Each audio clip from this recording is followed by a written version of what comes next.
नाज़िर नवाब अली मोहम्मद में समाज सुधारक अलहरिनो उर्फ एडी राहू जी टी वर्सी कोरोना सबब सादगी से शहरी एक्शन कमेटी तरफ़ मल्हाई वही है।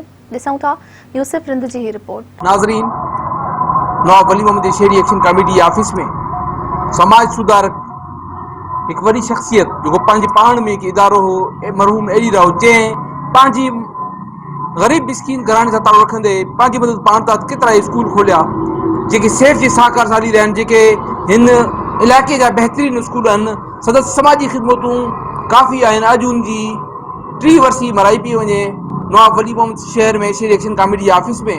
अचो नाज़रीन ते मौजूद जेके सदस्य विदा आहिनि उन सां वञी ॻाल्हि ॿोल करायूं था।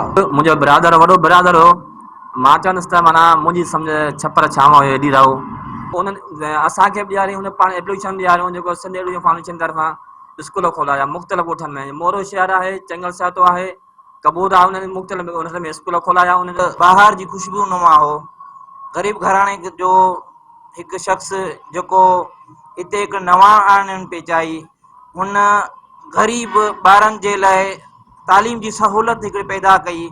उन एक नंढा नंढा स्कूल नमूने उन्हनि बूटा हया जेकी अॼु उहे वण थी चुका आहिनि। कैमरामैन अनवर सां गॾु मेहरान टीवी न्यूज़।